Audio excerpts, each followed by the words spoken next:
Hello students, कैसे हैं आप लोग। इस समय तो चारों तरफ देखिए होली का एकदम माहौल बना हुआ है। सब लोग होली के तैयारियों में जुटे हुए हैं। और चारों तरफ गाने ही गाने होली के बज रहे हैं। एंड मैं भी थोड़ा बहुत होली के गाने वाने सुना। बट मुझे तो आप लोग के लिए वीडियो लेक्चर प्रिपेयर करने हैं। सो मैं उसी काम में लगा हुआ हूँ। तो मैंने कुछ नोट्स बनाया है आप लोग के लिए, ठीक है। Unit 5 fundamental of communication engineering का। एंड ये नोट्स मैंने बनाया कि आप लोग को मतलब सिलेक्टेड चीज़ें इस टॉपिक में आपको पढ़ने के लिए और क्वालिटी कंटेंट मिले पढ़ने के लिए, जिससे आपके जो कॉन्सेप्ट है वो एकदम क्लियर हो जाए, ठीक है। बट फिर भी कोई डाउट होगा तो पहले की तरह जैसे आप लोग मेरे कांटेक्ट में है कॉन्टिन्यूअस, वैसे मेरे कांटेक्ट में रहिए और मुझसे अपना डाउट पूछते रहिए, ठीक है। सो स्टूडेंट्स, ये नया वीडियो लेक्चर आप लोग के लिए है यूनिट 5 का फंडामेंटल ऑफ कम्युनिकेशन इंजीनियरिंग। बहुत ही इम्पोर्टेंट है। एंड ये बहुत ही बेसिक सी इसमें आपको इंट्रोडक्शन सब्जेक्ट की लेनी है। एंड इस वीडियो को मैं कोशिश करूँगा कि 4-5 पार्ट्स में कन्वर्ट करूँ, क्योंकि इसमें बहुत सारी चीज़ें हैं, तो मैं एक ही वीडियो में बहुत सारी चीज़ों को एक्सप्लेन करके इसको थोड़ा सा बोरिंग और लंबा नहीं बनाना चाहूँगा, ठीक है। क्योंकि आप लोग कहते हैं सर वीडियो लेक्चर बहुत लंबे हो जाते हैं। तो जनरली जब क्या होता है कि एक ही टॉपिक से रिलेटेड चीज़ें चलती रहती हैं, तो मैं फिर उसको बीच में बंद नहीं करता हूँ, जो कि क्या होता है कि फिर चीज़ें फिर से दोबारा स्टार्ट करने में प्रीवियस चीज़ों को मुझे फिर से एक्सप्लेन करना पड़ता है, फिर आपके लिए भी दिक्कत होती है, आप काफ़ी चीज़ें भूल जाते हैं। बट कोई भी वीडियो कॉन्टीन्यूअस चलती रहती है और सेम टॉपिक से रिलेटेड चीज़ों को समझना बहुत आसान हो जाता है। आई होप ये वीडियो भी आपके लिए बहुत ही बेनिफिशियल होगा, पहले की तरह ही। सो स्टूडेंट्स, इस यूनिट में हम लोगों को जैसा कि देखिए हम लोगों को क्या पढ़ना है, basics of fundamental of communication engineering में basics of representation, basics of signal representation and analysis electromagnetic spectrum. Okay, तो सिलेबस में आपके सिर्फ 2 टॉपिक दिया है, बट इसके अंदर बहुत सारी चीज़ें हैं जो मैं आपको एक्सप्लेन करने वाला हूँ। सो स्टूडेंट्स, स्टार्ट, बहुत ही अच्छा टॉपिक है। So first of all, we have to know what is communication, because this unit names fundamental of communication engineering, and the basic thing is what is communication. So communication is the process of establishing connection or link between 2 points for information exchange. Okay, so between 2 points mean for communication it is mandatory that 2 points must be present. 2 points which represent, see, वो 2 point कौन से हैं? That means that means for communication 3 things must be present. Don't confuse with here. I have told you that 2 points must be present, here 3 things must be present. These are 2 points, okay, and here I am talking about 3 things. See here, this means that for communication 3 things must be present. 3 things means first transmitter, second receiver, and third communication channel. See, I have draw a figure. This is a basic communication system. This is your transmitter, this is your receiver, and this is your communication channel. Here communication channel is air. Air. This is a wireless communication. Okay. So don't go in the deep. This is just simple understand. This is a communication channel. This may be a wire or this may be a wireless. Okay, don't worry. Uh, in the communication, I am talking about 2 points. So these are your 2 points. First point is this, that is transmitter, and second point is receiver. So for communication it is mandatory that 2 points must be present. First one is transmitter and second one is receiver, and third thing is required to provide a medium to transfer our signal. Okay, so oh, I have used one term. Have you got it? I am telling you that I have told you a term signal. Okay, signal. So this is a very important term. I will explain it later. Okay, don't worry. So I hope you understand what is communication. Communication, you know, it is a very familiar. You are very familiar with this term. Communication is the process of establishing a connection or link between two points for information exchange. Okay, so I hope you will understand with this figure very easily. So for the communication, some electronic equipment is required.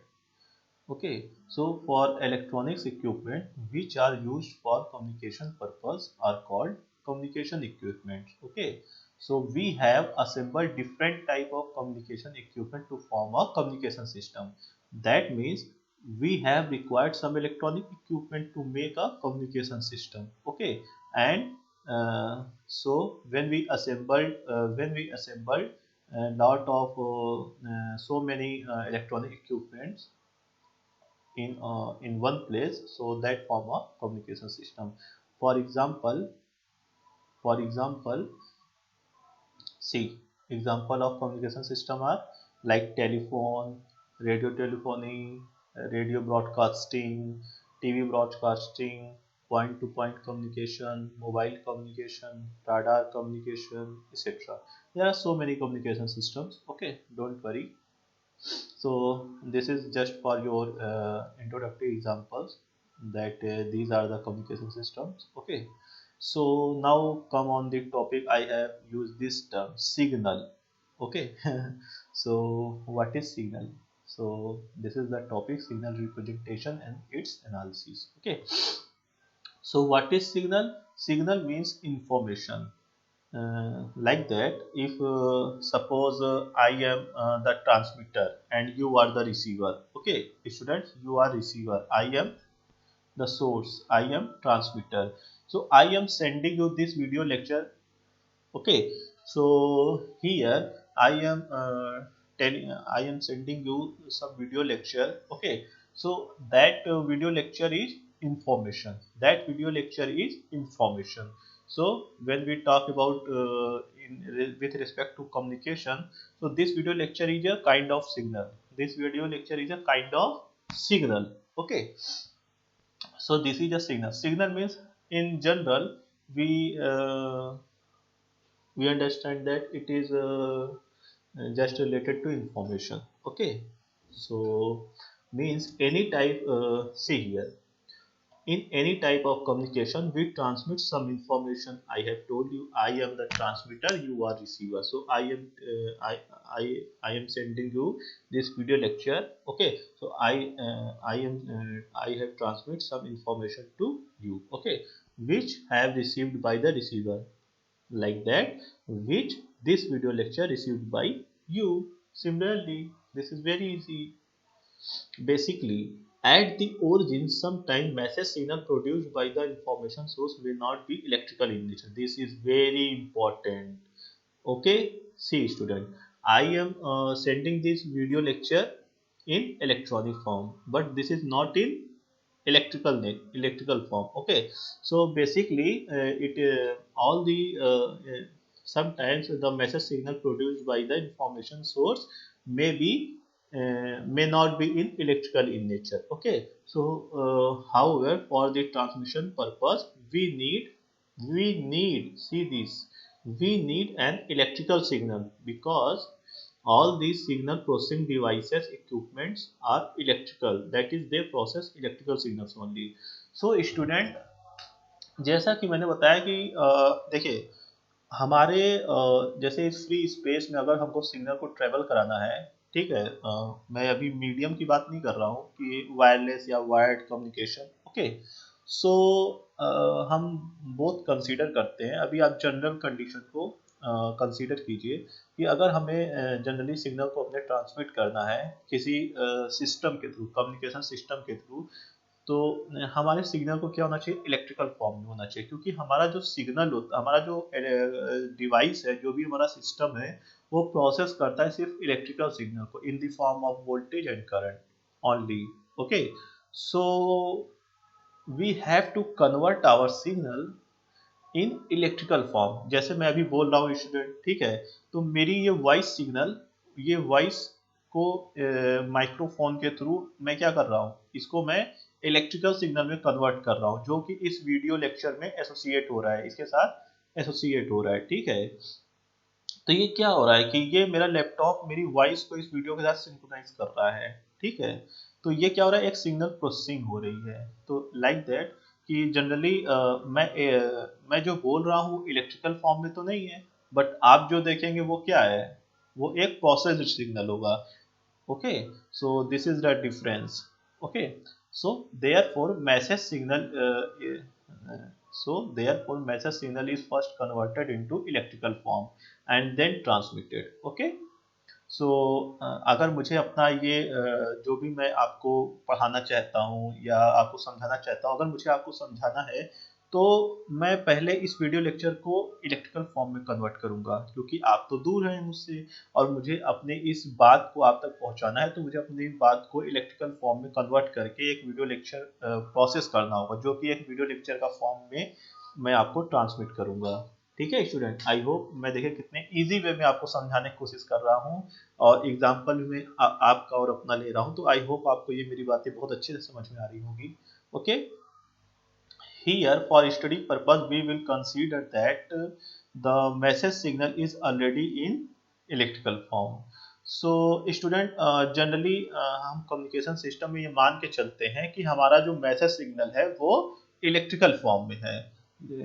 Generally हम ये नहीं हर जगह mention करेंगे कि हम non electrical signal को electrical form में convert कर रहे हैं।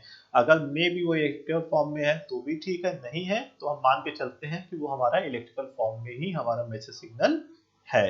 ओके, मैंने इस ये नोट्स की पीडीएफ में आपको स्टूडेंट सेंड कर दूंगा, डोंट वरी। इस नोट्स को मैंने इतना इजी वे में लिखा है कि आपको पढ़ने पे लगेगा कि जैसे मैं आपके सामने बैठकर आपको एक्सप्लेन कर रहा हूँ चीज़ों को। सो डोंट वरी, बहुत ही आपके लिए हेल्पफुल है ये। Generally we represent the message signal in time domain. Wow, there very good new term added here. See student, here we are talking about time domain, frequency domain, so we focus here. Generally we represent the message signal in the time domain. अब student ये time domain क्या है? Time domain देखिए, जैसे मैं अभी ये video lecture बना रहा हूँ, तो मैंने जब स्टार्ट किया था तब घड़ी में कितना बजा था, सपोज कुछ टाइम हो रहा होगा, सपोज मैं मान के चलता हूँ कि मैं एक बेसिक स्टैंडर्ड एग्जांपल लेता कि सपोज इसमें दोपहर के 1 बज रहे हैं सपोज, ठीक है। और सपोज ये मेरी वीडियो बनती है 1 घंटे 2 घंटे जितनी भी देर की बने, तो मीन्स 2 घंटे बाद घड़ी में टाइम क्या होगा, मैंने 1 बजे स्टार्ट किया था तो टाइम कितना हो गया, 3 बजेगा, अगर 2 घंटे की वीडियो हुई मेरी ये, ठीक है। दैट मीन्स मैंने 2 घंटे जो सिग्नल को, ये मैसेज सिग्नल आपको ट्रांसमिट किया या जो भी मैंने सिग्नल प्रोसेसिंग की, वो मैंने किस में की, टाइम डोमेन में किया। यानी मेरा ये वीडियो लेक्चर टाइम के साथ साथ इसका कंटेंट वेरी कर रहा है। यानी जैसे 1 बजे मेरा वीडियो लेक्चर में कंटेंट कुछ और था, 1:30 बजे कंटेंट आप आधे घंटे बाद देखेंगे तो वीडियो लेक्चर में कंटेंट कुछ और होगा। इसी तरीके से जब मेरा ये वीडियो लेक्चर खत्म हो रहा होगा तब कंटेंट कुछ और होगा। यानी मेरे वीडियो का कंटेंट जो है वो टाइम के साथ वेरी कर रहा है, तो इसको हम क्या बोलेंगे, ये हमारा टाइम पे डिपेंडेंट है। तो ये हमारी जो भी प्रोसेसिंग होगी या जो भी हम एनालिसिस करेंगे किसमें कहलाएगी, ये टाइम डोमेन एनालिसिस कहलाएगी। आई होप आपको समझ में आ गया होगा, ठीक है। सो time domain specifies that what is the amplitude of the signal at particular time of instant. Okay, so student, here we are talking about one dimensional signal, that is amplitude with respect to time. Okay, so here that's why here mentioned that amplitude of the signal. Okay, so time domain analysis, suppose कोई signal है तो उसका amplitude time के साथ साथ कैसे कैसे very कर रहा है, उसको अगर हम एक ग्राफ प्लॉट करें किसमें, एम्पलीट्यूड एंड टाइम में, तो वो हमारा क्या हो जाएगी, टाइम डोमेन एनालिसिस होगी। क्यों? क्योंकि किसी पर्टिकुलर टाइम इंस्टेंट पर हम सिग्नल का एम्पलीट्यूड फाइंड कर सकते हैं, ठीक है। So, but if we want to know the frequency component of the message signal, then with the help of some mathematical tool, we will calculate the frequency component present in the message signal. Okay, so here new term here present, frequency component. Okay, so अभी हम लोग बात कर रहे थे time domain की, अभी बात आ गया फ्रीक्वेंसी कंपोनेंट की। अब फ्रीक्वेंसी डोमेन देखिए स्टूडेंट, दो टाइप की एनालिसिस होती है, एक time domain analysis and frequency domain analysis. अभी हम लोग इसको आगे थोड़ा और डिटेल में पढ़ेंगे। तो अगर हमको टाइम डोमेन नहीं, अगर हमको उसका फ्रीक्वेंसी कंपोनेंट फाइंड आउट करना है सिग्नल का, फ्रीक्वेंसी से मतलब है स्टूडेंट कि अगर कोई हमारा सिग्नल किसी पर्टिकुलर टाइम पर उसका एम्पलीट्यूड, किसी पर्टिकुलर टाइम पर हमारे सिग्नल का एम्पलीट्यूड सपोज 4 वोल्ट है, तो अगर उस पर्टिकुलर टाइम पर हमें फाइंड आउट करना है कि इस सिग्नल में कितने फ्रीक्वेंसी कंपोनेंट ऐड है, मीन्स इस सिग्नल में कौन कौन सी फ्रीक्वेंसीज प्रेजेंट है, तो अगर हम उसका फ्रीक्वेंसी डोमेन एनालिसिस करेंगे तो हमें उसमें उस पर्टिकुलर टाइम पर पता चल जाएगा कि इस पर्टिकुलर टाइम पर इस सिग्नल में 4 फ्रीक्वेंसी कंपोनेंट ऐड है या 5 कंपोनेंट जितने भी ऐड हो। तो इसीलिए हम क्या करते हैं कि अगर हमको बहुत डिटेल स्टडी करनी हो सिग्नल की, तो हम क्या करते हैं फ्रीक्वेंसी डोमेन में जाकर सिग्नल की एनालिसिस करते हैं। ठीक है, तो वहाँ पर हम बहुत ही डिटेल्ड एनालिसिस कर लेते हैं सिग्नल की कि एक्चुअली में इस सिग्नल में कितने ढेर सारे कंपोनेंट प्रेजेंट हैं। ओके, तो जनरली हम लोग टाइम डोमेन एनालिसिस करते हैं, बट अगर हमको बहुत डीप एनालिसिस करनी हो तो हम फ्रीक्वेंसी डोमेन एनालिसिस करते हैं। ओके, सो बेसिकली हियर मैंने बताया कि कोई मैथमेटिकल टूल यूज करते हैं टाइम डोमेन सिग्नल को फ्रीक्वेंसी डोमेन सिग्नल कन्वर्ट करने के लिए। ठीक है, तो उस मैथमेटिकल टूल कौन से हैं वो, Fourier series and Fourier transform. ठीक है, ये दो टूल हम लोग यूज करते हैं। अब ये टूल कैसे और कब और कहाँ कैसे यूज करेंगे ये मैं आगे एक्सप्लेन करूंगा। ठीक है, सो we can represent any signal in two domain, that is time domain representation and frequency domain representation। मैंने अभी बताया ना कि हम लोग दो तरीके की एनालिसिस करते हैं, एक टाइम डोमेन एनालिसिस करते हैं, एक फ्रीक्वेंसी डोमेन एनालिसिस करते हैं। ठीक है, तो टाइम डोमेन में मींस टाइम डोमेन में जो हमारा सिग्नल रिप्रेजेंट होगा उसकी हम टाइम डोमेन एनालिसिस करेंगे। अगर हम उसको फ्रीक्वेंसी डोमेन में जाके उसका रिप्रेजेंटेशन कर रहे हैं सिग्नल का, तो हम उसकी फ्रीक्वेंसी डोमेन एनालिसिस करेंगे। और फ्रीक्वेंसी डोमेन एनालिसिस हम जब करते हैं तो हम किसी पर्टिकुलर टाइम पर ही फाइंड आउट करते हैं। ऐसा नहीं है कि टाइम भी वहां पर वेरी कर रहा है, क्योंकि अगर टाइम भी हम वेरी कराएंगे तो वो टाइम डोमेन एनालिसिस हो जाएगी। ठीक है, हम जो फ्रीक्वेंसी डोमेन एनालिसिस करते हैं तो हम किसी पर्टिकुलर टाइम पर ही उस सिग्नल को एनालाइज करते हैं। ठीक है, so in time domain, a signal is a time varying quantity. In frequency domain, a signal represented by its frequency spectrum. अब यहाँ पर एक टर्म यूज हुआ है फ्रीक्वेंसी स्पेक्ट्रम। ठीक है, तो ये फ्रीक्वेंसी स्पेक्ट्रम क्या है ये अभी मैं आगे आपको एक्सप्लेन करूंगा। ठीक है, आपको बहुत अच्छा समझ में आ जाएगा। So what is a signal, मैंने अभी बता दिया आपको कि सिग्नल क्या है। Signal means information. तो अगर इंफॉर्मेशन है, अगर सिग्नल को इंफॉर्मेशन हम कह रहे हैं, तो इंफॉर्मेशन भी किसी रिस्पेक्ट में हम मेजर करते हैं। जैसे कि जैसे कि मैं डिपार्टमेंट से एडमिन बिल्डिंग जा रहा हूँ, तो मैंने स्टार्ट किया कि मैंने स्टार्ट किया 1 बजे मैंने जाना स्टार्ट किया और मैं 10 मिनट में एडमिन बिल्डिंग पहुंच जाता हूँ। ठीक है, यानी अगर मैं अपनी डिस्टेंस को टाइम के साथ मेजर करूं कि मेरी डिस्टेंस, तो क्या हुआ, ये एक इंफॉर्मेशन हुई कि मैं 1 बजे डिपार्टमेंट में था, फिर 1 बज के 5 मिनट पर बीच रास्ते में था, 1 बज के 10 मिनट पर मैं एडमिन बिल्डिंग में था। तो ये एक इंफॉर्मेशन मेजर हुई मेरी पोजीशन की, मेरी करंट मेरी लोकेशन की and time with respect to time. यानी मेरी जो पोजीशन थी वो चेंज होती रही विथ रिस्पेक्ट टू टाइम। यानी ये एक इंफॉर्मेशन थी कि मैं कितने बजे कहाँ पर था, लेकिन उसको हमने मीजर किससे किया, किसी रिस्पेक्ट में हम मीजर करते हैं ना, तभी तो हमारे लिए इंफॉर्मेशन होगी। तो इसी वही चीज जैसे तो मैंने आपको बताया कि signal, signal means information. Okay, तो आ सिग्नल में be a function of time. ठीक है, तो सिग्नल जो होगा, जो हमारा इंफॉर्मेशन होगा, वो किसी का फंक्शन होगा। फंक्शन जो होगा वो इंडिपेंडेंट वेरिएबल होगा। ठीक है, और जो हमारी मैसेज सिग्नल होगी वो उस पर डिपेंड करेगी। ठीक है, तो आ सिग्नल में be a function of time, temperature, position, pressure, distance etcetera. तो हमारा जो सिग्नल होगा वो किसी भी चीज का फंक्शन हो सकता है, किसी भी पर्टिकुलर क्वांटिटी का फंक्शन हो सकता है। ठीक है, तो आप फंक्शन और वो किसी पर्टिकुलर एक क्वांटिटी नहीं, दो का भी हो सकता है, तीन का भी फंक्शन हो सकता है। ठीक है, तो वही आप लिख रहे हैं फंक्शन ऑफ वन और मोर इंडिपेंडेंट वेरिएबल। मींस एक का भी फंक्शन हो सकता है उस सिग्नल, दो का भी फंक्शन हो सकता है, तीन का भी फंक्शन हो सकता है। ठीक है, तो a function a function of one or more independent variable which contains some information is called a signal. Like example जैसे हमारा इमेज हो गया, इमेज भी हमारा क्या है, एक सिग्नल है, लेकिन किस टाइप का सिग्नल है, two dimensional signal. Audio, audio भी हमारा सिग्नल है, ये किस टाइप का सिग्नल है, वन डायमेंशनल सिग्नल है। वीडियो, वीडियो भी हमारा एक काइंड ऑफ सिग्नल है। ये सब ठीक है, ये सब आप लोग आगे पढ़ेंगे, ठीक है। सो we know that for transmission purpose we need an electrical signal. Okay, so in electrical sense the signal can be voltage or current. The voltage or current is a function of time as an independent variable. अभी हम लोगों ने student, मैंने आपको बताया कि हम मान के चलते हैं कि जनरली हमारा जो मैसेज सिग्नल है या हमारा जो सिग्नल है वो हमारा इलेक्ट्रिकल फॉर्म में है, ठीक है।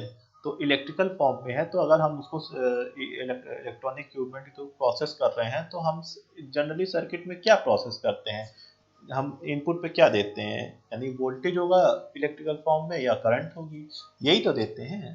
तो वही चीज है कि हमारा जो सिग्नल होगा किस फॉर्म में होगा, वोल्टेज या करंट के फॉर्म में होगा, ठीक है। तो देखो, अब सिग्नल को भी हम कई तरीके से क्लासिफाई कर सकते हैं, ठीक है। ये यहाँ पे मैं नहीं इस चीज़ को एक्सप्लेन करूँगा क्योंकि इसको आप लोग डीप में आगे आप लोग पढ़ेंगे, ठीक है। बट यहाँ पे बस आपको इतना इंट्रोडक्शन चाहिए कि सिग्नल कितने तरीके के होते हैं, मतलब अगर हम सिग्नल को क्लासिफाई करें तो हम किस किस पैरामीटर के बेस पर क्लासिफाई कर सकते हैं, ठीक है। जैसे पहला पैरामीटर है कि सिग्नल को हम दो तरीके से क्लासिफाई कर सकते हैं, या तो सिग्नल कॉन्टिन्यूअस होगा विद रिस्पेक्ट टू टाइम, या तो डिस्क्रीट होगा विद रिस्पेक्ट टू टाइम, ठीक है। तो एक ये पैरामीटर हो, दूसरा या तो सिग्नल हमारा रियल होगा या तो हमारा कॉम्प्लेक्स सिग्नल होगा, तो इस तरीके से भी क्लासिफाई कर सकते हैं। तीसरा तरीका क्या है सिग्नल क्लासिफाई, या तो हमारा सिग्नल पीरियोडिक होगा या तो नॉन पीरियोडिक सिग्नल होगा, ठीक है। चौथा, या तो हमारा एनर्जी सिग्नल होगा या तो हमारा पावर सिग्नल होगा, ठीक है। पांचवा तरीका क्या है, या तो हमारा सिग्नल डिटर्मिनिस्टिक होगा या तो हमारा सिग्नल रैंडम सिग्नल होगा। छठवां तरीका क्या है सिग्नल को क्लासिफाई करने का, या तो हमारा सिग्नल इवन होगा या तो हमारा सिग्नल ऑड सिग्नल होगा। सातवां तरीका क्या है, या तो हमारा सिग्नल एनालॉग होगा या तो हमारा सिग्नल डिजिटल सिग्नल होगा। तो इतने तरीके से हम सिग्नल को क्लासिफाई कर सकते हैं, ठीक है। तो ये आप लोग नेक्स्ट ईयर में आप लोग पढ़ेंगे, ठीक है। अभी आपको बस इतना जानना है कि हम सिग्नल को कितने तरीके से क्लासिफाई कर सकते हैं, ठीक है। यहाँ पर देखिए मैंने एक सिग्नल को कोई जनरली कोई एक सिग्नल है, ठीक है, एक्स टी, ठीक है, विथ रिस्पेक्ट टू टाइम। तो ये सिग्नल देखिए मैंने बताया ना कि एक वेरिएबल, दो वेरिएबल, तीन वेरिएबल, किसी का फंक्शन होगा, ठीक है। तो यहाँ पर ये सिग्नल एक्स टी यानी ये फंक्शन किसका है, टाइम का, यानी यहाँ पर जो ये एम्पलीट्यूड वेरी कर रहा है वो किसके अकॉर्डिंग वेरी कर रहा है, टाइम के रेस्पेक्ट में वेरी कर रहा है। तो ये एक्स टी सिग्नल हो गया हमारा, ठीक है, जो वेरी कर रहा है विद रिस्पेक्ट टू टाइम, ठीक है। तो सपोज ये हमारा कोई सिग्नल है, अब देखिए यहाँ मैंने जीरो, आप जानते हैं कि ये हमारा पॉजिटिव एक्स एक्सिस है, ये हमारा निगेटिव एक्स एक्सिस है। अब टाइम तो निगेटिव होता नहीं है, जो मैंने इस सिग्नल को निगेटिव एक्सिस पर भी ड्रॉ कर दिया है, टाइम तो निगेटिव होगा, टाइम हमेशा पॉजिटिव होता है। तो मैंने इधर बना दिया, इसका मतलब गलत है, नहीं गलत नहीं है, ठीक है। यहाँ पर ये शो कर रहा है कि ये प्रीवियस स्टेट है टाइम की। जैसे मान के चले कि जैसे यहाँ पर मैं बताऊं कि जैसे घड़ी की मैं स्टेट की बात करूं कि ये पोजीशन प्रीवियस स्टेट्स हैं, ठीक है। जैसे यहाँ पर अगर 1 बजा था तो ये 12:30 बजे की स्टेट होगी, ये 12:15 यानी 12:15 बजे की स्टेट होगी। तो ये इस तरीके की स्टेट्स हैं, मतलब आप इसको प्रीवियस स्टेट की कंसीडर कर सकते हैं, ठीक है। तो ये हमारा कोई सिग्नल है, और देखिए अब यहाँ पे ये सिग्नल क्या है, हमारा कॉन्टिन्यूअस है। देखिए लगातार देखिए ये सिग्नल चला, कहीं पर भी ब्रेक नहीं है, तो इसको हम क्या बोलते हैं, कॉन्टिन्यूअस सिग्नल, ठीक है। इसको हम एक्स टी से रिप्रेजेंट करते हैं, कॉन्टिन्यूअस सिग्नल को हमेशा एक्स टी से रिप्रेजेंट करेंगे। बट यही अगर हमारा डिस्क्रीट सिग्नल होगा, देखिए एक पर्टिकुलर टाइम पर इसकी पर्टिकुलर वैल्यू है। डिस्क्रीट सिग्नल क्या होता है, ऐसा सिग्नल जिसकी एक पर्टिकुलर टाइम पर कोई पर्टिकुलर वैल्यू हो, उसे हम डिस्क्रीट सिग्नल कहते हैं। देखिए ये कॉन्टिन्यूअस सिग्नल है, इसकी देखिए लगातार वैल्यू चल रही है, इसमें पर्टिकुलर टाइम पर कोई पर्टिकुलर वैल्यू कैलकुलेट कर सकते हैं, बट ये कॉन्टिन्यूअस सिग्नल लगातार चले, इसमें कहीं पर कोई ब्रेक नहीं है। लेकिन ये क्या है, हमारा डिस्क्रीट सिग्नल है। देखिए ये एक पर्टिकुलर टाइम पर ही एक पर्टिकुलर इसकी वैल्यू है, बीच में इसके गैपिंग है, मतलब जीरो वैल्यू है, तो इसको हम क्या बोलते हैं, ये डिस्क्रीट सिग्नल है। डिस्क्रीट सिग्नल को ये भी देखिए यहाँ पे देखिए, जैसे यहाँ पे हमने टाइम को टी से रिप्रेजेंट किया था, ये भी है टाइम ही, ये n यहाँ पर, लेकिन डिस्क्रीट में हम टाइम को किससे रिप्रेजेंट करते हैं, n से, स्मॉल n से। तो मैंने बताया ना कि जैसे यहाँ पर एम्पलीट्यूड को किससे रिप्रेजेंट कर रहे हैं, फंक्शन t से, क्योंकि यहाँ पर टाइम का फंक्शन है। तो डिस्क्रीट में हम टाइम को किससे रिप्रेजेंट कर रहे हैं, स्मॉल n से। तो ये किसका फंक्शन हुआ, n, यानी टाइम डिस्क्रीट। यानी अगर हम एक्स एन इस तरीके से लिख दे तो ये अंडरस्टूड है कि ये कोई डिस्क्रीट टाइम सिग्नल को रिप्रेजेंट किया था, हमको बताने की जरूरत नहीं है क्योंकि एक्शन लिख दिया गया। तो ये अंडरस्टूड है ये कोई डिस्क्रीट टाइम सिग्नल है। बट अगर एक्सटी लिख दिया गया है तो ये अंडरस्टूड है कि ये कोई कॉन्टिन्यूस टाइम सिग्नल है। ठीक है, तो हम सिग्नल के रिप्रेजेंट करने के तरीके से ही सिग्नल की नेचर को आइडेंटिफाई कर लेते हैं। ठीक है, सो आई होप स्टूडेंट ये सब आपको समझ में आ गया होगा। बट अगर थोड़ा सा भी डाउट हो तो थोड़ा सा वीडियो को बैक करके फिर से एक बार देख लीजिए, आपको समझ में आ जाएगा। ठीक है, सो देखिए, अब मैंने बताया कि अगर हमको कोई सिग्नल ट्रांसमिट करना है तो वो इलेक्ट्रिकल फॉर्म में होना चाहिए। ठीक है, इलेक्ट्रिकल फॉर्म में या तो वोल्टेज होगा या तो करंट होगा। अब जैसे यहाँ पे कोई सर्किट है तो हम ये यहाँ पे एक सोर्स लगाए हैं, यहाँ पे हमने कुछ सिग्नल, ये हमारा क्या है, कोई सिग्नल है। ठीक है, कोई सिग्नल है वीटी, ये वोल्टेज के फॉर्म में है, ये सिग्नल ही तो हुआ हमारा। ठीक है, ये थेवेनिन फॉर्म में है। अभी आप लोग नेक्स्ट ईयर में नेटवर्क थ्योरम्स वगैरह पढ़ेंगे तो वहाँ पर थेवेनिन, नॉर्टन्स, ये सब समझ में आ जाएगा क्या चीज़ें हैं। ठीक है, तो मैं अभी इसको एक्सप्लेन नहीं करूंगा। और ये क्या है, ये हमारा क्या है, नॉर्टन्स फॉर्म है। ठीक है, तो यहाँ पर क्या है, ये सिग्नल, ये भी सिग्नल किस फॉर्म में, ये करंट के फॉर्म में है।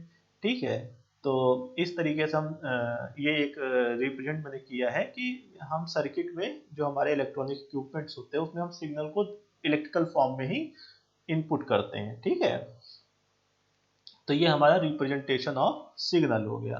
ठीक है, अब देखिए, अभी मैंने बताया कि हम लोग सिग्नल को दो तरीके से रिप्रेजेंट कर सकते हैं, time domain and frequency domain. ठीक है, तो अगर हम टाइम डोमेन की बात कर रहे हैं, ठीक है, टाइम डोमेन की बात कर रहे हैं तो टाइम डोमेन में हम सिग्नल को क्या करते हैं कि जो हमारा सिग्नल का एम्पलीट्यूड होता है वो वेरी करता है विद रिस्पेक्ट टू टाइम। ठीक है, ये हमारा देखिए यहाँ पे टाइम डोमेन सिग्नल है। टाइम डोमेन सिग्नल है तो ये देखिए, इसका देखिए एक्स एक्सिस पर टाइम है, दूसरे एक्सिस पर क्या है, ये एक्स टी है। ठीक है, एक्स टी है। तो यहाँ पर दूसरे एक्सिस, वाई एक्सिस पर क्या है, एम्पलीट्यूड है। तो ये हमारा क्या है, टाइम डोमेन सिग्नल। ये देखिए हमारा सिग्नल देखिए वेरी कर रहा है ना, लगातार वेरी कर रहा है with respect to time. And यहाँ पर ये देखिए, ये क्या है, फ्रीक्वेंसी डोमेन सिग्नल है हमारा। ठीक है, फ्रीक्वेंसी डोमेन एनालिसिस है। तो इसमें फ्रीक्वेंसी डोमेन में हम क्या करते हैं, मतलब बताया किसी पर्टिकुलर टाइम पर हम सिग्नल को एनालाइज करते हैं। ठीक है, यानी किसी पर्टिकुलर टाइम पर हम एम्पलीट्यूड और फ्रीक्वेंसी में ग्राफ प्लॉट करते हैं। ठीक है, देखते हैं कि इसमें कितने फ्रीक्वेंसी कंपोनेंट्स प्रेजेंट है। यानी हमारा एक्स एक्सिस पर फ्रीक्वेंसी डोमेन में अगर हम कोई ग्राफ प्लॉट करेंगे तो किसमें क्या आएगा, एक्स एक्सिस पर फ्रीक्वेंसी आएगी और वाई एक्सिस पर एम्पलीट्यूड आएगा। ठीक है, तो ये कोई हमारा फ्रीक्वेंसी डोमेन का ग्राफ है। ठीक है, तो इस तरीके से हम सिग्नल्स को रिप्रेजेंट करते हैं। तो ठीक है, अगर विद रिस्पेक्ट टू टाइम है तो ये टाइम डोमेन हुआ, विद रिस्पेक्ट टू फ्रीक्वेंसी है तो ये फ्रीक्वेंसी डोमेन सिग्नल हुआ। ठीक है,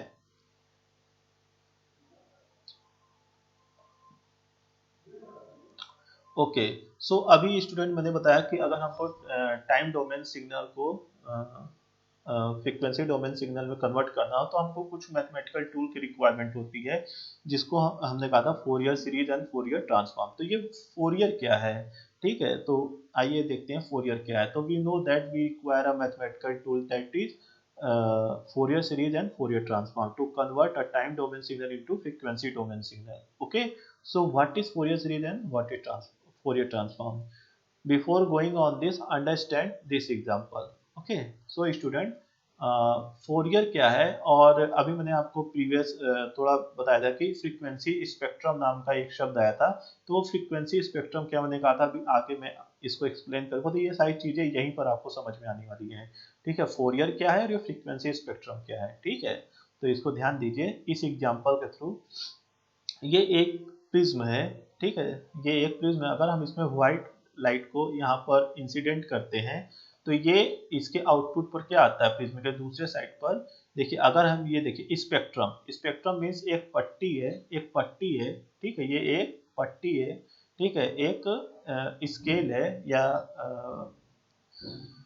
ठीक है, तो इस पर क्या होगा कि इसके आउटपुट पर मीन्स अगर हम प्रिज्म पर कोई इसके वन साइड पर कोई व्हाइट लाइट इंसिडेंट करते हैं तो ये क्या करता है, इसको बैंड ऑफ कलर्स में डिवाइड कर देता है। ठीक है, इसके ढेर सारे कलर कंपोनेंट्स में इसको ब्रेक कर देता है। ठीक है, मीन्स इसके दूसरे साइड पर प्रिज्म के हमको कलर्स के बैंड्स मिलेंगे। ठीक है, और वो कलर्स के बैंड्स किस फॉर्म में होते हैं, देखिए violet, indigo, blue, green, yellow, orange, red. ठीक है, हमको इतने ढेर सारे 7 कलर्स मिलते हैं। ठीक है, दैट मीन्स अगर हम ये इसका स्पेक्ट्रम ले लें, स्पेक्ट्रम मीन्स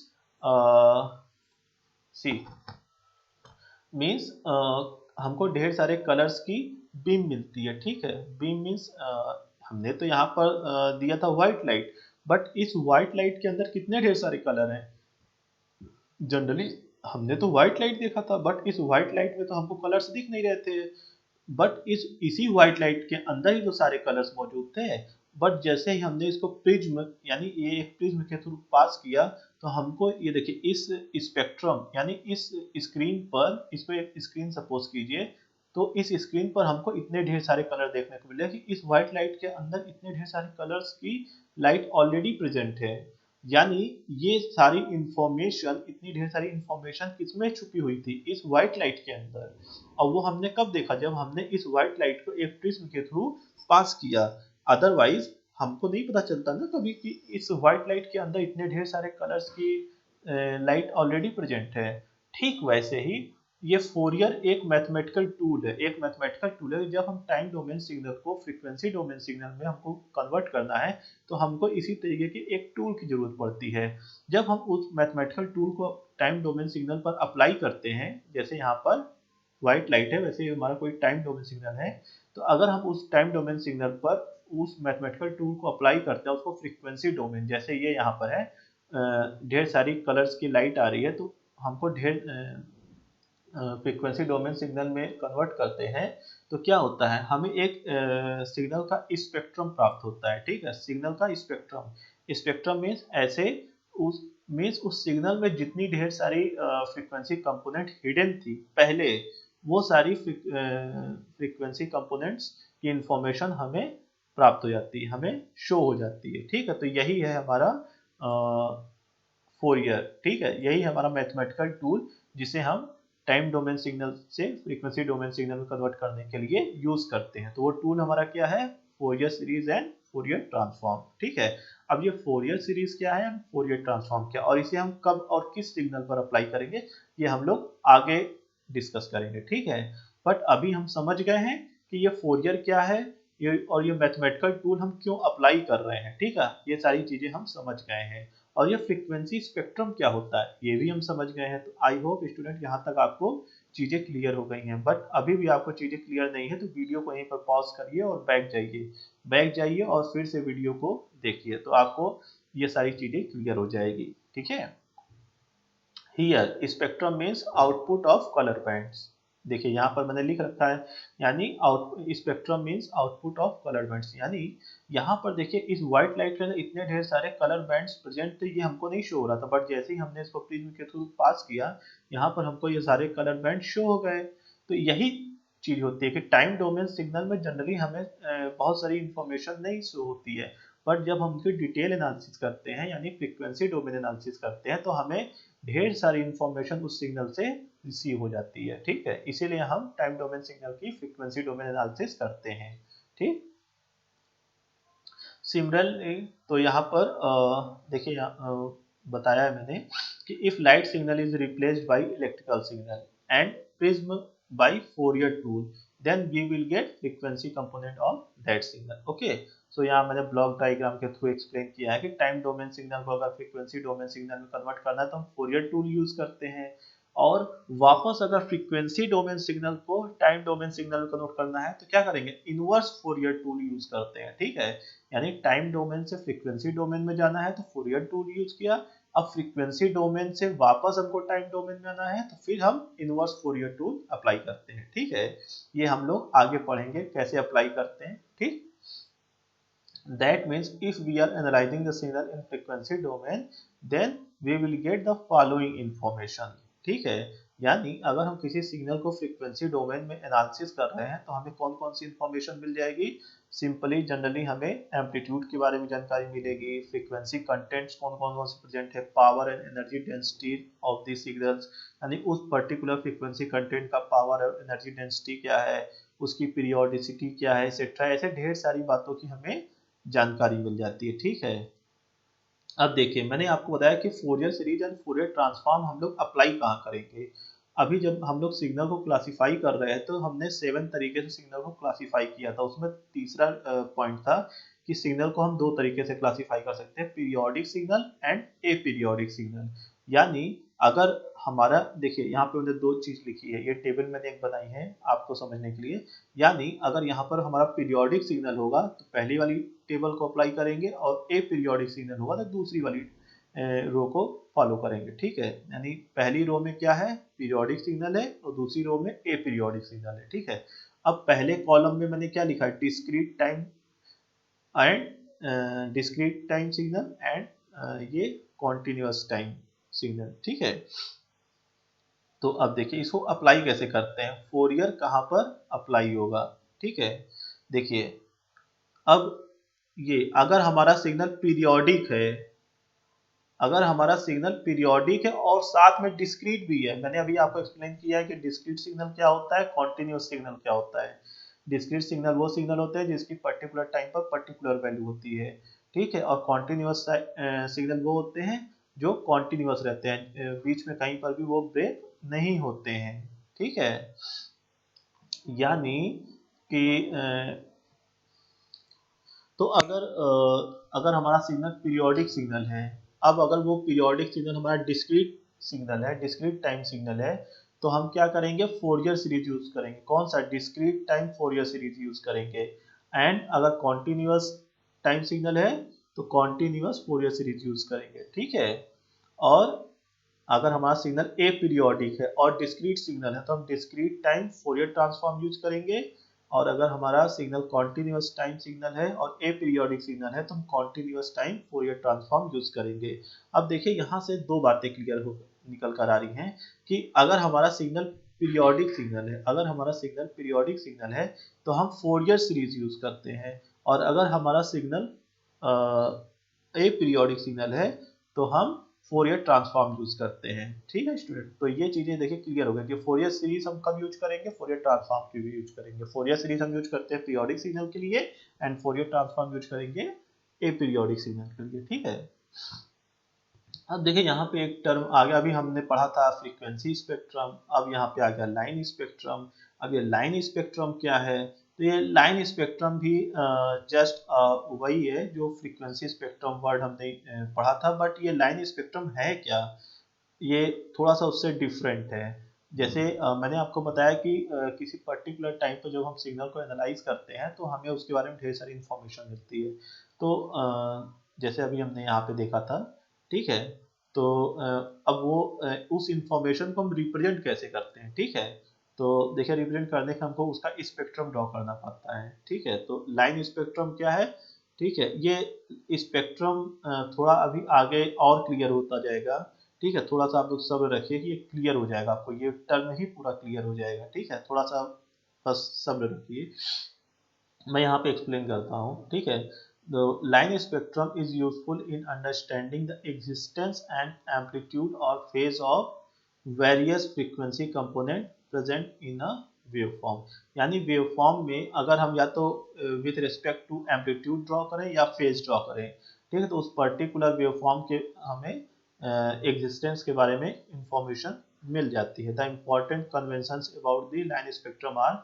ठीक है, अब अगर हमको लाइन स्पेक्ट्रम ड्रॉ करना है तो उसके कुछ कन्वेंशंस यूज होते हैं। आप याद कीजिए स्टूडेंट, जब हम लोग वीआई कैरेक्टरिस्टिक डायोड में पढ़ते हैं, डायोड का रिप्रेजेंटेशन करते हैं, उसकी अपनी कुछ वो होती है, कन्वेंशंस होती है। ठीक है, कि फॉरवर्ड बायस, रिवर्स बायस। ठीक है, लाइक दैट यहाँ पर भी लाइन स्पेक्ट्रम में कुछ कन्वेंशंस हैं। अब वो कन्वेंशंस हमको जानने चाहिए, तभी हम प्रॉपरली लाइन स्पेक्ट्रम ड्रॉ कर पाएंगे। तो वो कन्वेंशन क्या है, पहला पॉइंट क्या है कि in all the spectral drawing the independent variable plotted on the x axis. In frequency F in hertz not omega. यानी अगर हम लाइन स्पेक्ट्रम ड्रॉ कर रहे हैं तो हॉरिजेंटल एक्सिस जिसे हम एक्स एक्सिस कहते हैं वो फ्रीक्वेंसी होनी चाहिए, तो फ्रीक्वेंसी भी हमारी हर्ट्ज में होनी चाहिए, ओमेगा नहीं। ठीक है, एंगुलर फ्रीक्वेंसी नहीं, नॉर्मल फ्रीक्वेंसी में होना चाहिए। ठीक है, एक्स एक्सिस पर फ्रीक्वेंसी होगी। एंड सेकंड पॉइंट क्या है, phase angle is always measured with respect to cosine wave.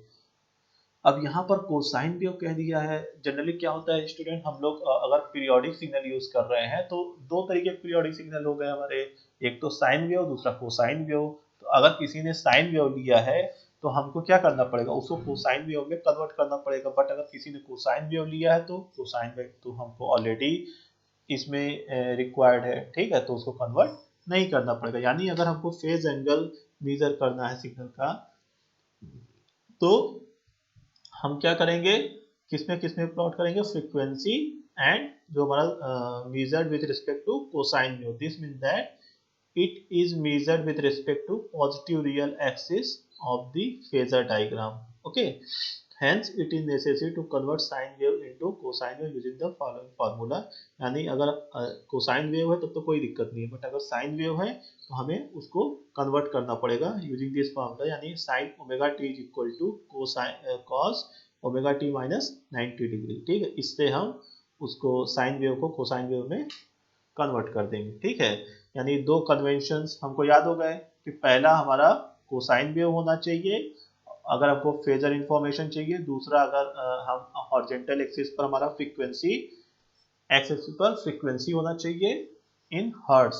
Okay, third point, the amplitude is always regarded as positive quantity। okay, so in spectrum में हमेशा amplitude हमारा positive होगा, कभी भी amplitude हमारा negative नहीं होगा। ठीक है, अगर हमारा एम्पलीट्यूड निगेटिव साइन में अपीयर होता है तो हम क्या करेंगे, उसका फेस चेंज कर देंगे, उसका फेस चेंज कर देंगे। फेस चेंज कर देंगे तो हमारा एम्पलीट्यूड क्या हो जाएगा, पॉजिटिव हो जाएगा। तो वही लिखा है कि amplitude is always regarded as positive quantity, hence if negative sign appear they should be absorbed in the phase change to keep the amplitude positive। this is explained by the following expression।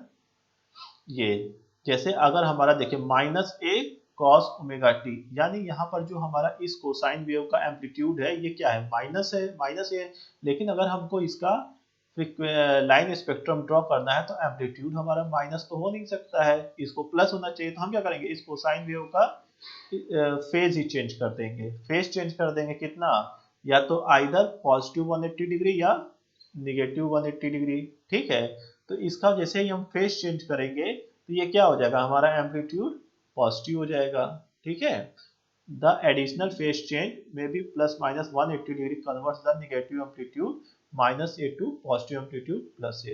We can choose either plus 180 degree और minus 180 degree as the effect is going to be the same. Okay, तो इस चाहे हम plus 180 degree लें चाहे minus 180 degree लें, उससे कोई अंतर नहीं आएगा और हमारा फेज चेंज हो जाएगा। ठीक है, तो फेज चेंज होगा तो हमारा ये एम्पलीट्यूड क्या हो जाएगा, पॉजिटिव हो जाएगा। ठीक है, अब देखिए जैसे ये हमारा कोई कॉन्टिन्यूअस सिग्नल है एक्स टी, ठीक है, with respect to time, any time domain signal. अब अगर हमको इसका लाइन स्पेक्ट्रम ड्रॉ करना है, ठीक है, इसका लाइन स्पेक्ट्रम ड्रॉ करना है। देखिए ये हमारा कोई सिग्नल था एक्स टी, अब इसका हमने स्पेक्ट्रम ड्रॉ किया है। ठीक है, तो स्पेक्ट्रम भी यहाँ पर देखिए, ये देखिए ये थोड़ा सा, ये देखिए ये। अब किसी कॉन्टिन्यूअस टाइम सिग्नल हमने स्पेक्ट्रम ड्रॉ किया है तो ये देखिए दो तरीके के स्पेक्ट्रम यहाँ पे ड्रॉ हुए हैं। ठीक है, पहले तरीके का क्या है, ये लाइन स्पेक्ट्रम है, ये लाइन स्पेक्ट्रम जिसको अभी हम लोग पढ़ रहे थे। ठीक है, तो अगर कोई सिग्नल एक्टिव था तो उसका देखिए हमने स्पेक्ट्रम ड्रॉ किया है। ये देखिए वाई एक्सिस पर एम्पलीट्यूड है, एक्स एक्सिस पर ये है फ्रीक्वेंसी, और किसी फंडामेंटल फ्रीक्वेंसी एफ नॉट पर पर्टिकुलर एम्पलीट्यूड ए है, तो ये इसका क्या हो गया, इसका स्पेक्ट्रम हो गया, लाइन स्पेक्ट्रम। अब अगर इसका हम phase with respect two phase इसका स्पेक्ट्रम ड्रॉ करें तो किसी पर्टिकुलर फ्रीक्वेंसी एफ नॉट पर इसका फेज क्या था, फाइव फाइव। ठीक है, फाइव था।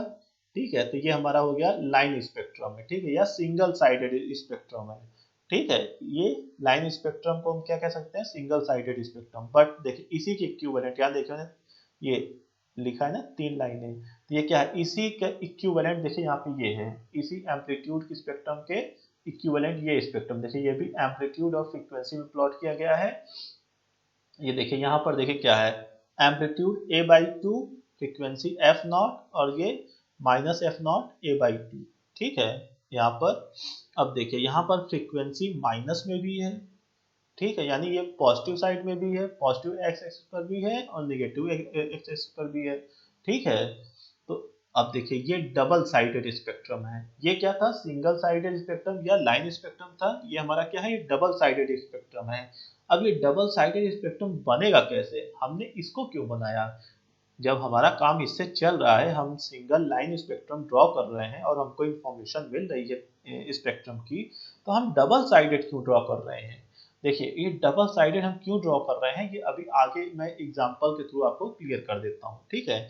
सो एकदम ध्यान से इसको समझते रहिए कि हम इसको दोनों साइड क्यों ड्रॉ कर रहे हैं, यानी डबल साइड, इधर पॉजिटिव साइड भी ड्रॉ कर रहे हैं, निगेटिव साइड भी ड्रॉ कर रहे हैं, ठीक है। तो क्यों ड्रॉ कर रहे हैं, तो ये है तो यही चीज, जो ये इंफॉर्मेशन है वही इंफॉर्मेशन ये है, लेकिन हम इसको क्यों बना रहे हैं, जबकि फ्रीक्वेंसी कभी निगेटिव होती है, कभी नहीं होगी, फ्रीक्वेंसी कभी निगेटिव नहीं होती है, लेकिन हम यहाँ निगेटिव फ्रीक्वेंसी ना, ये क्यों बना रहे हैं, ये इसका रीजन अभी मैं आगे एक्सप्लेन करता हूँ, ठीक है। ठीक है, अब देखिए ये हमारा फेज है, इसी के इक्विवेलेंट देखिए यहाँ पर ये है, फेज है, ये पॉजिटिव है, ये निगेटिव है, ठीक है, ये इसके इक्विवेलेंट है। अब ये क्यों है, ये सब अभी आगे एक्सप्लेन करूंगा, ठीक है। तो ये हमारे क्या है, दोनों क्या है, हमारा फ्रीक्वेंसी डोमेन एनालिसिस है, ठीक है। अब देखिए ये हमारा सपोज कोई सिग्नल है xt, जिसका एम्पलीट्यूड a है, और वेव फॉर्म कौन सी हमारी कोसाइन वेव है, 2 पाई f0t प्लस फाई क्या है, फेज डिफरेंस है, ठीक है। अब इसका हमको स्पेक्ट्रम ग्राफ प्लॉट करना है, ठीक है। तो सपोज ये हमारा कोई सिग्नल है xt, जिसका एम्पलीट्यूड a है, जो फाई फेज डिफरेंस पर है, ठीक है, ठीक है। तो अब देखिए, अब इसका जैसे ही हमने देखे ये इसका क्या हो गया, ये इसका ये देखिए ये इसका एम्पलीट्यूड स्पेक्ट्रम हो गया, ये फेज स्पेक्ट्रम हो गया, ठीक है। अब देखिए एम्पलीट्यूड स्पेक्ट्रम ये है मॉड एक्स एफ, ठीक है। यहाँ पर देखिए फ्रीक्वेंसी एफ नॉट पर एम्पलीट्यूड a/2 है, a/2 है। अब ये क्यों यहाँ पर है, ये अभी देखिए मैं एक्सप्लेन कर रहा हूँ, और ये इसका फेज स्पेक्ट्रम है। देखिए यहाँ पर ये क्या है, माइनस एफ नॉट पर a/2 e⁻j⁵ है, और यहाँ एफ नॉट पर a/2 e⁻j⁵, ठीक है। ये फेज ड्रॉ कैसे हो रहा है, ये देखिए यहाँ से एक्सप्लेन हो रहा है। अब अगर इस सिग्नल को, कौन से सिग्नल को, ये xt जो हमारा ये सिग्नल था, अब अगर इस सिग्नल को हम बाई आयलर्स थ्योरम एक्सपेंड करेंगे, ठीक है, तो ये किस तरीके से एक्सपेंड होगी, xt इज इक्वल टू क्या हो जाएगा, cos theta is equal to क्या होता है, e⁻j⁵ प्लस e⁻j⁵/2। तो इस xt सिग्नल को अगर हम आयलर थ्योरम से एक्सप्लेन करेंगे, एक्सपेंड करेंगे, तो क्या होगा, a/2 e⁻j⁵2πf0t plus phi plus a/2 e⁻j⁵2πf0t plus phi, यानी इसको हम ये भी लिख सकते हैं a/2 is equal to a/2 into e⁻j⁵ into e⁻j⁵2πf0t plus a/2 e⁻j⁵ e⁻j⁵2πf0t, यानी इतना पोर्शन a/2 इंटू e⁻j⁵, ये क्या है, ये पूरा रिप्रेजेंट कर रहा है फेज इंफॉर्मेशन। अब देखो, और ये क्या है, ये भी देखिए यहाँ पे दो टर्म है, ठीक है।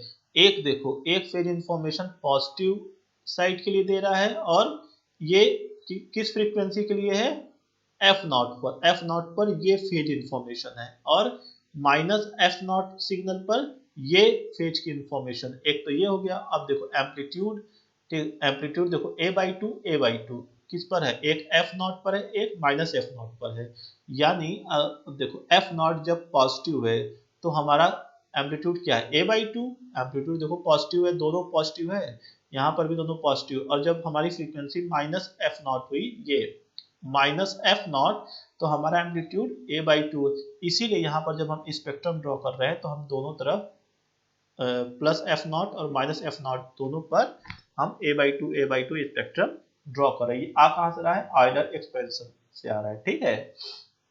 यानी इसको हम ये भी लिख सकते हैं कि x f is equal to a/2, ये हमारा फेजर इंफॉर्मेशन है, यानी इसमें एम्पलीट्यूड इनटू फेज दोनों इंफॉर्मेशन इंक्लूड है, ठीक है। यानी a/2 e⁻j⁵ कब है? f is equal to f naught पर a/2 into e⁻j⁵ is equal to f is equal to minus f naught पर, ठीक है। सो स्टूडेंट, आई होप आपको ये स्पेक्ट्रम कैसे बन रहा है, कैसे फेजर स्पेक्ट्रम बन रहा है, क्यों हम डबल साइडेड इसको ड्रॉ कर रहे हैं, आई होप आपको समझ में आ गया होगा। नहीं आया होगा, मैंने बहुत ही आसान तरीके से स्टूडेंट समझाया, इतने आसान तरीके से आपको किसी भी बुक में नहीं मिलेगा, ठीक है। अगर नहीं समझ में आया तो इस वीडियो को फिर से बैक करके फिर से देखिए, ठीक है।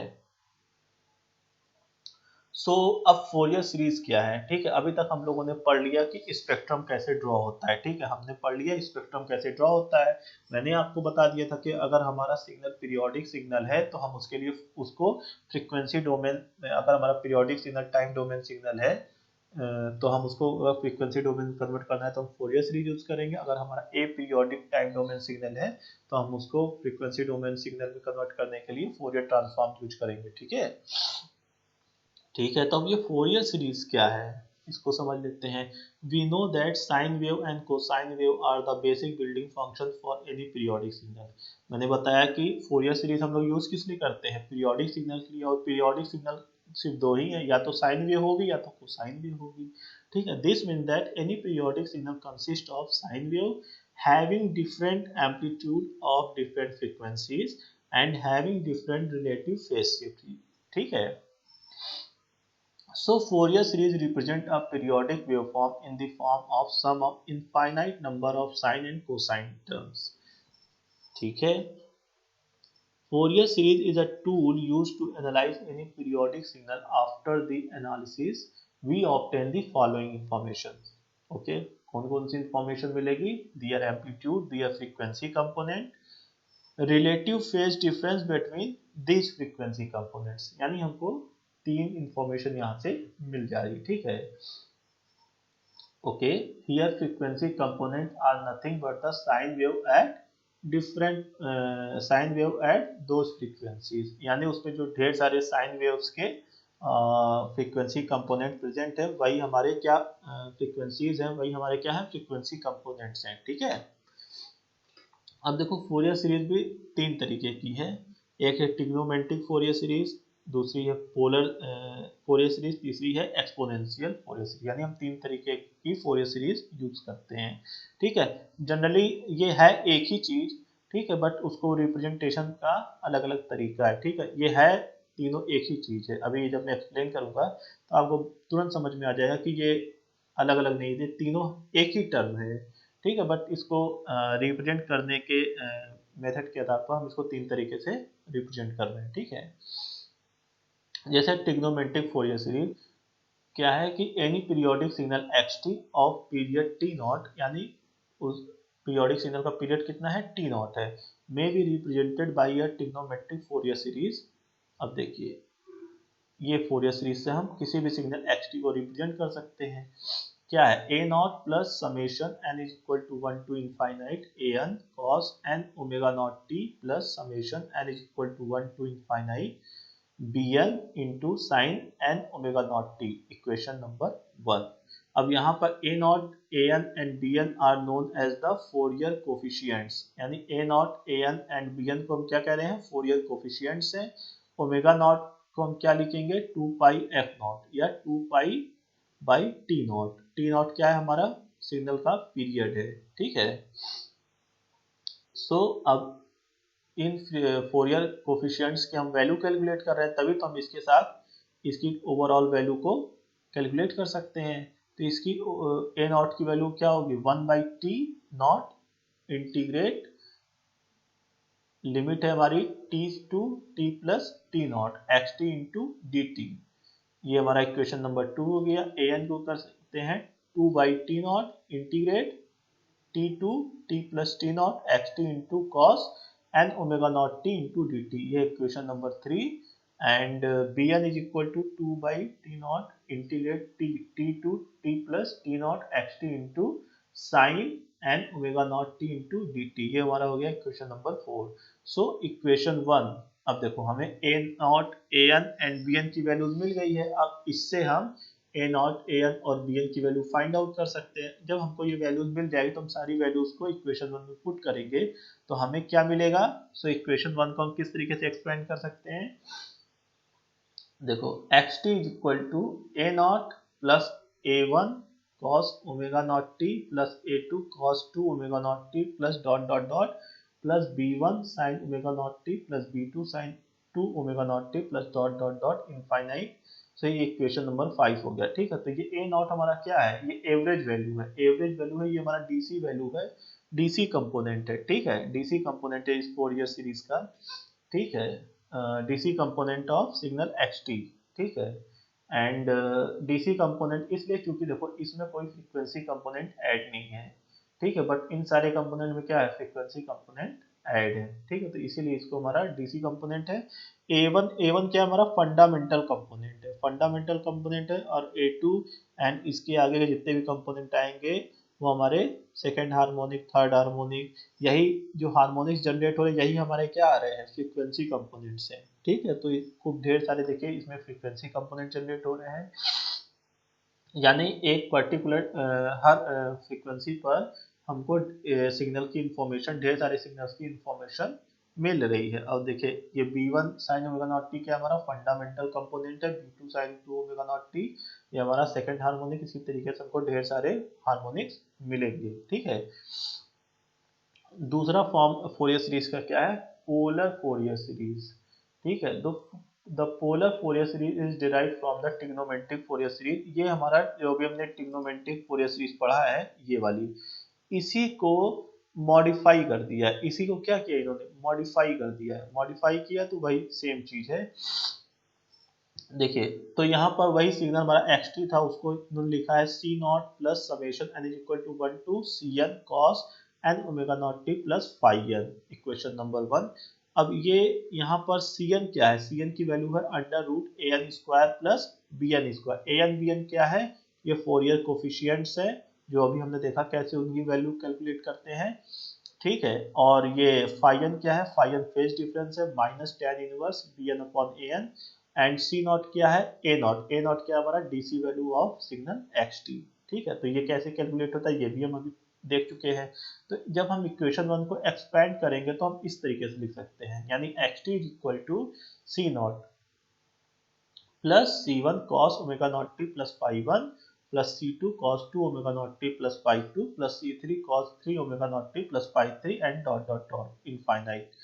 सो ये हमारा क्या है, ये हमारा फंडामेंटल कंपोनेंट है, ये हमारा सेकंड हार्मोनिक है, ये हमारा थर्ड हार्मोनिक। तो इसी तरीके से हमको ढेर सारे frequency component up to infinite मिलेंगे। ठीक है, ओके। सो थर्ड वन हमारा है एक्सपोनेंशियल फोरियर सीरीज। इसी को हम कहते हैं कॉम्प्लेक्स एक्सपोनेंशियल फोरियर सीरीज। ये भी सेम वही है हमारा जैसे जो हमने अभी पढ़ा प्रीवियस फोरियर सीरीज का रिप्रेजेंटेशन कैसे करते हैं, उसी का मॉडिफाइड वर्जन ये भी है।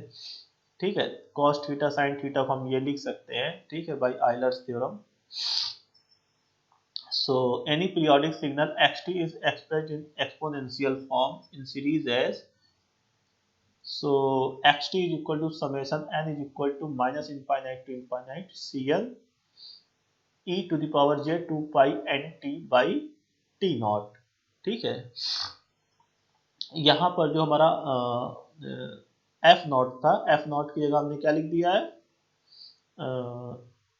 T naught, one by T naught. Okay, so here c N की वैल्यू कैसे कैलकुलेट करेंगे, one by T naught integrate T to T plus T naught x T into e to the power minus j two pi n t by T not.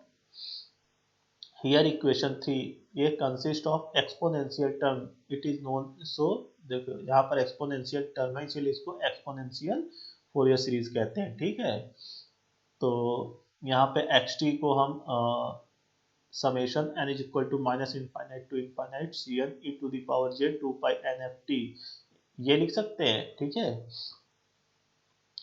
ठीक है, so यहाँ पर here n varies from ही Here n varies from minus infinite to infinite means when we express equation 5 we will get double sided frequency spectrum, that is negative frequency also. So अभी student मैंने आपको बताया था कि line spectrum यानी single sided spectrum and double sided spectrum, और वो कैसे बन रहे हैं, क्यों बन रहे हैं, क्यों हम डबल साइडेड लिख रहे हैं, तो वो सारी चीजें मैंने अभी अभी थोड़ी देर पहले आपको एक्सप्लेन किया है।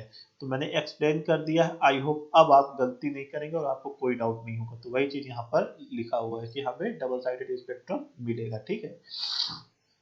यहाँ पर देखिए मैंने लिख भी रखा है कि physically negative frequency signal do not exist, okay, so don't confuse with that. So amplitude spectrum mod of Cn, Cn is equal to under root real part of Cn का square plus imaginary part of Cn का square, okay। So real part, imaginary part compare with that where in the previous we have calculated the uh, Cn value with under root an ka square plus bn ka square, okay, and the phase spectrum phi n with the minus tan inverse imaginary part of bn upon an. So this is here phi n is equal to argument of Cn is equal to tan inverse imaginary part of Cn upon real part of Cn. C. Say here, this is the polar form, z is equal to r cos sine theta plus j sine theta, where r is equal to e. This compare this with this, okay, this. So r, this is r, okay. So r is under root x square plus y square. That means real part square plus imaginary part का square, okay. And tan theta is equal to tan inverse imaginary part upon real part. So don't confuse with that, okay. This is very easy.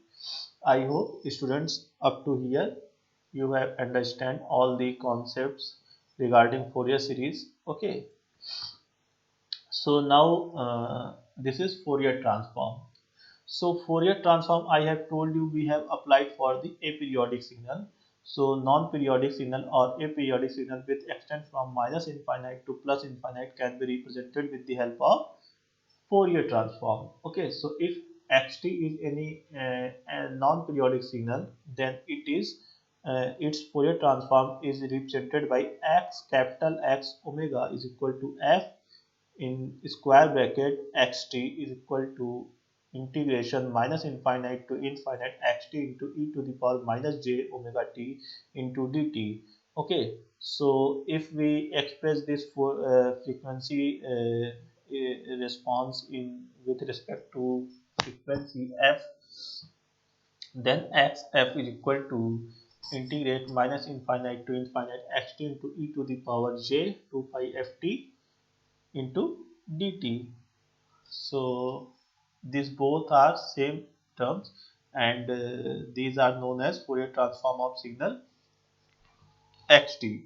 Okay, so if we have to convert inverse Fourier transform, I have told you we can convert time domain signal into frequency domain signal by Fourier tool, and again frequency domain to, if we have to convert frequency domain signal into time domain signal, we will use inverse Fourier tool. Okay, so if we have applied inverse Fourier transform here, so f inverse x omega is equal to xt. Xt is the time domain signal. So xt we will get by applying inverse Fourier transform, xt is equal to 1 upon 2 pi integration minus infinite to infinite x omega e to the power j omega t into d omega. Here we have integrated with respect to angular frequency. So xt is equal to 1 upon 2 pi integrate minus infinite to infinite xf into e to the power j 2 pi ft into df. This is equation 4. So this is inverse Fourier transform of uh, signal xf. Okay, symbolically it is represented as xt is equal to here a bidirectional signal. Okay, Fourier transform means we will calculate with the help of convert time domain signal in frequency domain with the help of Fourier transform, and again frequency domain signal converted to time domain signal with the help of inverse Fourier transform. Okay, so this is the symbolic representation. And here, in general Fourier transform, x omega is a complex function of omega and may be expressed as x omega. This is the mod value, that is the amplitude, x omega e to the power j angle x omega.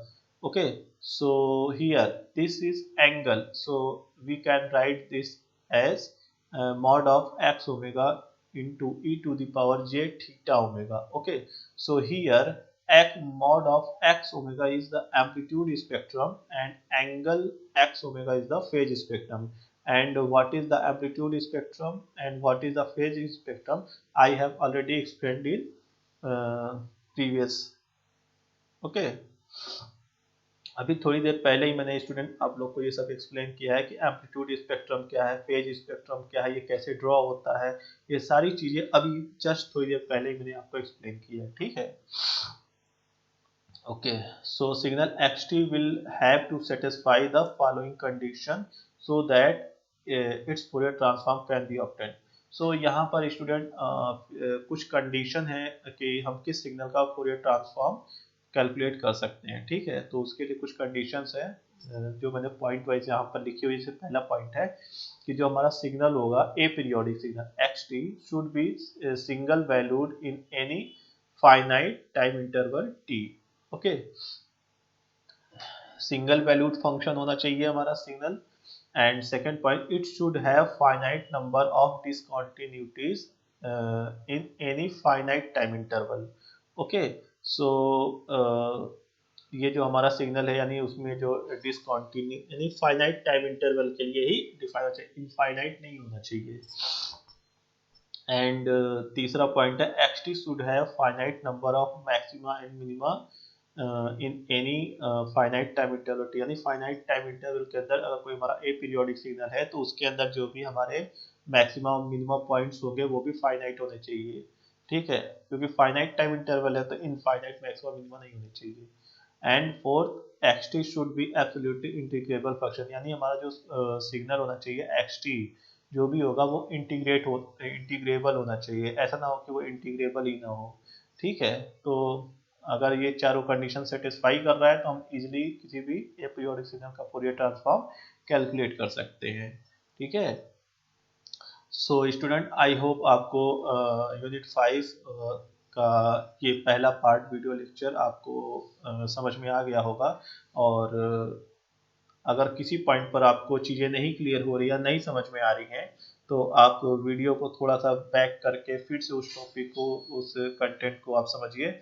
I hope आपको चीज़ें बहुत आसानी से समझ में आ जाएंगे. मैंने बहुत मेहनत किया है इस यूनिट को प्रिपेयर करने के लिए और आप लोग को समझाने के लिए, क्योंकि देखिए आपने देखा है कि मैंने आप लोग के लिए रिटन नोट्स लिखे हैं.